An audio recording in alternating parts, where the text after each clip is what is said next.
নমস্কার। সমস্ত কিছুতে যদি ফেলিয়ার হয়ে যাচ্ছেন, কিছুতেই আপনি সাকসেস হতে পারছেন না।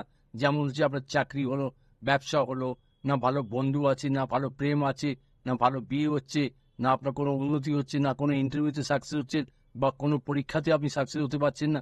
যে কোনো কাজে আপনি যদি ফেলিয়ার হয়ে যাচ্ছেন, আমি এমন একটা উপায় বলব যেটা করে আপনি 100% সাকসেস হবেন। কি করবেন? আপনি ১ হাত লম্বা একটা সুতো নেবেন। সুতো মানে কি? সুতি সুতো। যেমন পৈতের সুতো যেরকম হয় সেটাকে কেশর জলে ভিজিয়ে দিন বুধবার রাত্রে রেখে দিন, ওইভাবে ভেজা অবস্থায় থাকুক। সব সময় সেটাকে তুলে আবার শুকোতে দিয়ে দেবে।